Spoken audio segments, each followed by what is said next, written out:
Bonjour! Dans cette courte vidéo, nous allons regarder l'approche pédagogique créative et le développement de la créativité des étudiants dans l'un de mes cours. Donc, je suis Antonio Hilario, je suis professeur de design graphique au Collège de la Cité et j'enseigne le cours de After Effects qui se nomme Animation graphique.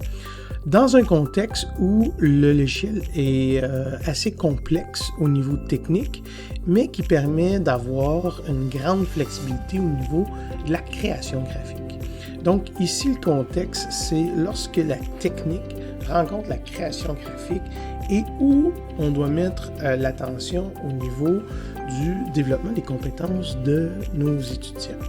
Donc oui, il y a l'approche technique, mais il y a l'approche créative.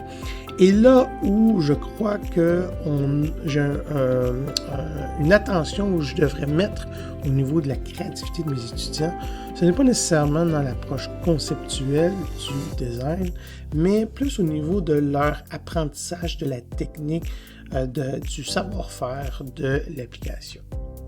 Donc, pour une mise en contexte, ici, ce qu'on va regarder, on va se concentrer vraiment sur mon cours d'animation graphique. Si on résume un peu les objectifs du cours, c'est que l'étudiant va être en mesure de concevoir différents types d'animation, ce qui va donner une attention particulière sur la technique, en lien avec un mandat, donc il va devoir répondre, résoudre à un problème, et qui intègre des éléments visuels et sonores afin de raconter une histoire. Donc, il y a l'approche conceptuelle qui va alimenter ou qui va aider ce storytelling-là. Dans une approche de créativité, j'ai toujours utilisé un principe basé sur 4 phases et le cours a toujours été monté comme ça, c'est-à-dire que les étudiants devaient faire un grand projet et ils devaient utiliser les différentes phases du processus créatif classique qu'on utilise et qui ont été résumées en 4 grandes phases. Donc, la première étant la préparation. La deuxième étant l'incubation. Donc, un coup qu'ils ont fait leurs esquisses, qu'ils ont développé des essais, qu'est-ce qui en ressort? Donc, comment ils peuvent laisser mûrir l'idée pour pouvoir avoir une meilleure sélection. Pour ensuite trouver la bonne idée, donc l'illumination à travers tout ça, et en faire la vérification. Donc, on voit qu'on part avec quelque chose qui peut être très flou au départ et qui va se raffiner à travers le processus. Et c'est un processus qui a été proposé par Graham Wallace en 1926 dans son ouvrage The Art of Thought. Donc, moi, je me suis toujours inspiré de cette approche-là au niveau des phases. Maintenant, pour ce qui est de l'apprentissage de la technique du logiciel, là, il y a une question qu'on doit se poser. Parce que d'un côté, on a la technique qu'on doit avoir ou savoir pour bien maîtriser les différentes fonctions, les différents effets ou les différents types d'animation qu'on veut faire. Et de l'autre côté, il y a le concept. Donc, comment on veut prendre cette idée-là et pouvoir la réaliser si on ne connaît pas la technique ou si on n'a pas nécessairement le bagage nécessaire pour pouvoir arriver au concept qu'on veut. Donc, il y a cette dualité-là qui va se faire entre le concept et la technique et le cours se veut maintenant une approche où on va tenter de trouver un juste milieu entre les différents éléments pour pouvoir unifier le tout et donner à l'étudiant la chance de pouvoir créer avec son savoir-faire technique, avec son savoir-faire conceptuel, sa créativité, pour qu'il puisse émaner un projet qui va être beaucoup plus poussé. Maintenant, comment qu'on va faire au niveau de cette approche-là et quelle est la réflexion que j'ai fait à travers cette approche-là? Bien, je l'ai fait à partir d'une approche, d'une carte conceptuelle ou d'un mind mapping où je suis parti avec la question de dire comment je peux développer la créativité des étudiants dans le cadre du cours d'animation graphique au niveau de la technique. Et j'ai basé le tout sur les 3 grands éléments au niveau de l'évaluation de la créativité. Donc, et comment on peut clarifier, observer et interpréter. Donc, je suis parti de ces 3 axes-là pour évaluer le travail pour m'auto-évaluer, par exemple, sur le travail que je fais présentement en salle de classe, et ce qui a donné différents liens importants à considérer au niveau du cours. Donc, au niveau de la clarification, ben, c'est sûr que pour qu'ils puissent me témoigner de l'apprentissage qu'ils ont fait, on va partir d'une situation authentique, donc une création d'un projet original qui, lui, va avoir différentes données et c'est là que je vais venir modifier un peu mon approche. Puis vous allez voir là au cours un peu plus loin dans la vidéo comment je vais pouvoir arriver à ça. Au niveau de l'observation aussi, comment je peux observer ces apprentissages-là, cette créativité-là à travers le travail, bien, ça va être la création d'un projet qui est cohérent parce qu'on est dans la résolution de problèmes, on a reçu un mandat et comment ce mandat-là va être utilisé. Donc là aussi, il y a différentes approches j'ai analysées pour voir un peu comment on peut bien observer ça. Et au niveau de l'interprétation, comment on peut ajouter de l'évaluation dans un projet qui est original, qui va répondre à cette innovation-là ou cette nouvelle perspective-là et qui est cohérent aussi avec la commande de départ, qui ne s'est pas perdue. Et ça, on va le faire aussi à 3 niveaux. Donc, on va pouvoir y revenir plus tard, mais on parle vraiment là, de l'évaluation et comment on peut évaluer le projet de façon à ce que ça puisse cadrer à travers tout ça. Dans cette planification-là, au niveau des activités pédagogiques, ben, il y a trois éléments importants que je crois que je vais devoir mettre de l'avant. Donc, la première, c'est au niveau de la souplesse. Donc, comment je vais pouvoir donner une certaine souplesse au niveau du mandat qui va être proposé aux étudiants, mais aussi comment je vais devoir leur laisser apprendre par eux-mêmes, par des activités, par des défis, et non pas seulement basés sur des démonstrations guidées à travers le logiciel.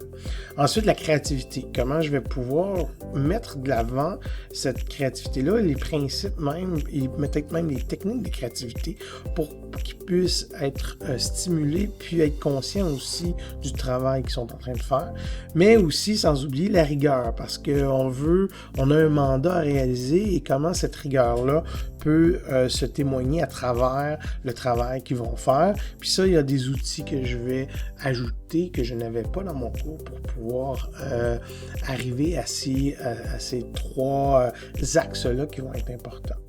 Donc, au niveau du questionnement, ici, la question que je me pose, c'est pourquoi le développement de la créativité devrait être autrement dans mon cours d'animation graphique. Et je le fais vraiment, là, je souligne vraiment être autrement parce qu'elle était déjà, la créativité. Il y a déjà une demande créative au niveau de la création. Là où je vais mettre plus l'attention, c'est plus au niveau de la technique.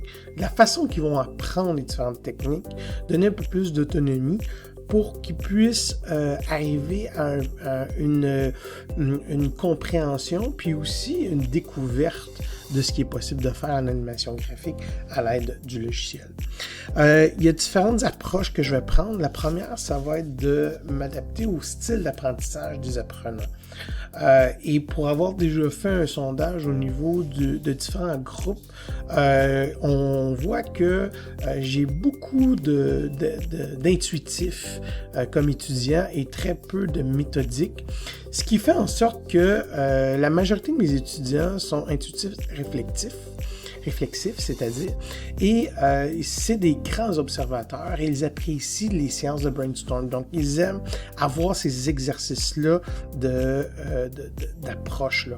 Et le modèle d'apprentissage développé par David Kolb, ici, nous met de l'avant vraiment comment je vais pouvoir donner ou engager mes étudiants à l'aide de ces différents outils-là. Il y a aussi mes intuitifs pragmatiques qui, eux, veulent tout de suite passer à l'action. Donc, ça va leur permettre de tout de suite mettre la main à la pâte puis tester des choses rapidement dans leur processus d'apprentissage. Et il y a quelques étudiants qui sont méthodiques réflectifs qui, eux, ont besoin vraiment de tous les détails, bien comprendre un peu ce qui est demandé pour pouvoir passer de l'avant, mais ils se rapprochent vraiment des intuitifs. Donc, je crois qu'ils vont être en mesure de trouver leur compte puis s'engager aussi à travers ce cours-là par rapport à l'approche. Une autre chose aussi que je veux mettre de l'avant, c'est se permettre de se tromper et plusieurs fois. Ce que je veux dire par là, c'est arriver à une approche où les étudiants vont pouvoir utiliser différentes techniques de créativité, comme par exemple ici le concassage qui va permettre de prendre différentes approches au niveau de la technique et de tenter de jouer, de poser des actions propres à leur création. Je leur fais faire un dé à double face, un dodécaèdre, où ils ont différentes actions à poser dans leur création, et le fait d'utiliser ces techniques-là vont permettre de trouver des solutions aux différentes techniques, aux différentes approches, aux différents effets qu'ils vont vouloir faire à travers ça. Ce que je faisais plus au niveau de la conception du projet, au niveau de la finition même du projet, de l'approche conceptuelle. Là, je vais tenter de le mettre plus au niveau de la technique aussi, pour que le mariage se fasse entre les deux.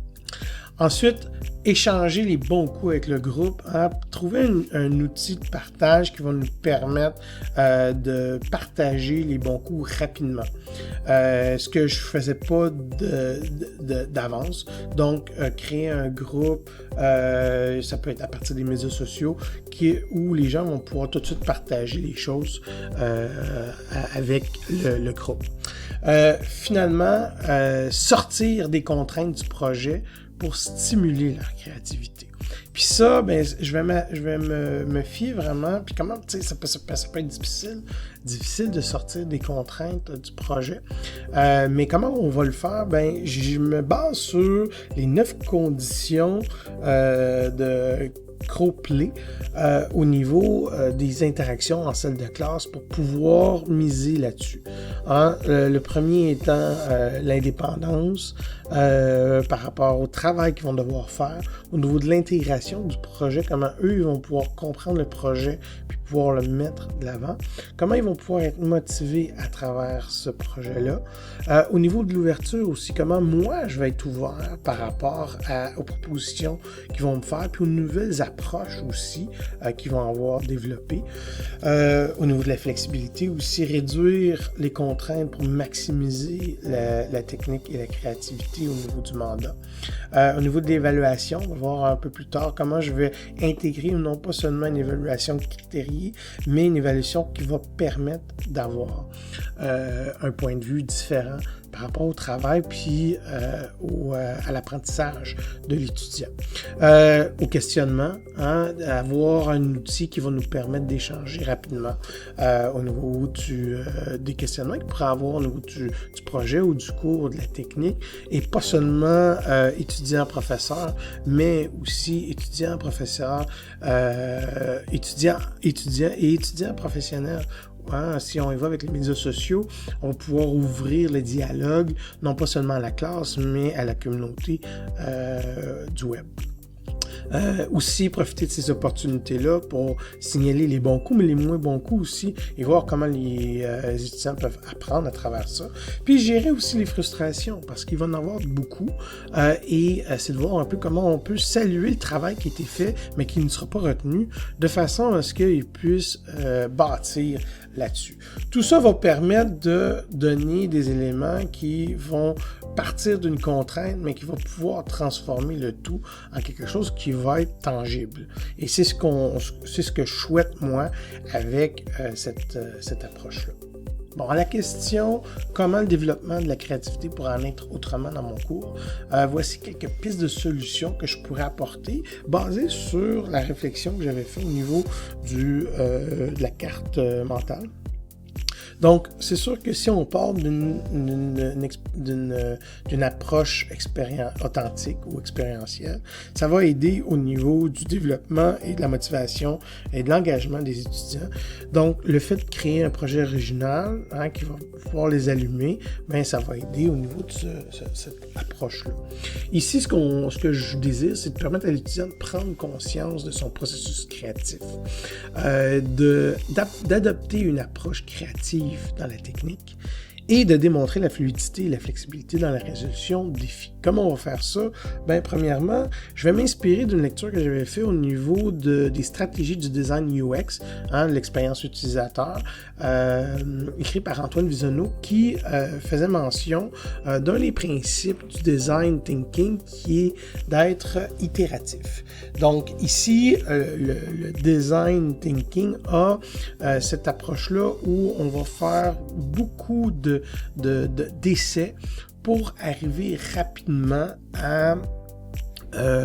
au bien fondé ou au développement de l'idée. Et c'est une approche qui peut être très intéressante et elle a été développée par Tim Brown, qui est designer industriel de formation, puis c'est le penseur fondateur du design thinking. Et ce qu'il dit, c'est vaut mieux se tromper tôt pour réussir plus vite. Donc ça aussi, beaucoup de petits cycles qui vont faire en sorte qu'on va réussir plus rapidement à trouver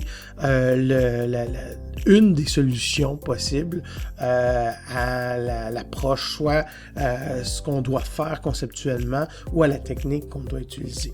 Et je crois que ça, c'est très bien adapté à mon cours parce que oui, ils vont essayer des choses. Ils vont arriver des fois très près de la cible, mais des fois, ils vont être un peu plus éloignés de la cible et ça va être pour eux de voir comment ils vont réussir à s'approcher le plus possible de cet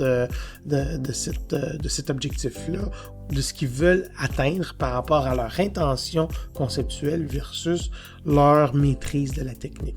Ce qui va faire en sorte que mon modèle que j'avais au niveau du processus créatif va être modifié de 4 grandes étapes à plusieurs étapes. On se rappellera de la préparation à la vérification, vont se transformer en plusieurs petites étapes qui vont faire en sorte que, à travers ça, on va continuer quand même d'avoir ces grands cycles-là, mais à ça va ressortir différentes illuminations ou différents concepts qui vont pouvoir faire partie du projet, qui vont faire un tout à la fin du projet. Ensuite, l'observation, comment on va pouvoir observer que l'étudiant a bien utilisé sa créativité à travers l'apprentissage de la technique. Ben, ça va être par la création d'un projet qui va être cohérent, qui répond à la commande. Donc, le résultat versus la commande. Les essais dans le cahier de recherche vont être ajoutés et la justification des choix aussi dans la composition artistique pour ajouter au niveau de la cohérence. Et ce que j'avais l'intention de faire par rapport à cette réflexion-là, c'est qu'on met souvent sur le best-of, les meilleurs coups, qu'est-ce qui a été fait bien. Mais ici, ce que je vais introduire, c'est comment je peux souligner les erreurs pour qu'ils puissent les conserver, parce qu'un jour, ça va servir. Et au lieu de faire un best-of, je ferai un pire-of. C'est-à-dire que les étudiants vont être en mesure de tout garder les essais, erreurs qu'ils ont fait pour peut-être un jour que ça puisse servir à travers ça, puis qu'il y ait un rappel par rapport aux apprentissages qu'ils ont fait lorsqu'ils ont fait cette erreur-là ou cette approche non intentionnelle par rapport à la création du projet, parce qu'au final, c'est la technique qui leur a permis de se rendre jusque-là. Le cahier de notes aussi va être important. Bon, c'est sûr que dans mon cours d'animation graphique, le cahier de notes traditionnel ne sera pas très, très pratique. Par contre, je pourrais utiliser les médias sociaux, ou soit qu'ils utilisent un compte Instagram, un compte YouTube ou même Vimeo, et qu'ils vont déposer leurs recherches, leurs essais, l'évolution de leur projet dans les différentes plateformes qui vont nous permettre de faire un suivi non pas seulement au niveau professeur-étudiant, mais avec la communauté aussi, qui va permettre d'ouvrir la classe, d'ouvrir le projet à travers le cours. Et au final, au niveau de l'interprétation, comment on va être capable d'évaluer tout ça. Puis l'évaluation d'un projet, où on va voir l'approche originale, puis l'approche cohérente. Là aussi, on va pas seulement évaluer avec une grille, mais ce que je veux, c'est apporter aussi l'auto-évaluation de notre processus créatif. Que l'étudiant soit conscient de son processus dans la création du projet, puis aussi faire une évaluation par les pairs où ils vont développer leur approche critique par rapport au travail qu'ils ont fait, mais aussi le travail de ceux qu'ils ont, de leurs pairs, de ceux qui ont créé un projet avec les mêmes contraintes. Et là, on peut voir qu'on a une évaluation qui va être critériée, qui va avoir différents critères, qui vont baser autant la technique que l'approche conceptuelle, mais à ça va s'ajouter l'auto-évaluation et l'évaluation des pairs qui vont donner une appréciation globale du projet. Donc, c'est mon intention par rapport à l'utilisation de ces différents éléments-là à travers le projet. Donc, en conclusion, ici, ce qu'on veut, c'est permettre à l'étudiant de développer sa créativité dans le développement de son apprentissage au niveau de la technique des logiciels pour qu'il puisse être plus autonome, qu'il apprenne de ses erreurs, qu'il fasse plus de petits projets ou de petites actions qui vont créer un tout. Et le tout dans une approche où, à travers ça, plus il va bâtir, plus il va utiliser, plus il va développer ses compétences, plus il va être prêt à mettre à profit ces nouveaux apprentissages pour le développement de projets de plus en plus complexes. Merci beaucoup.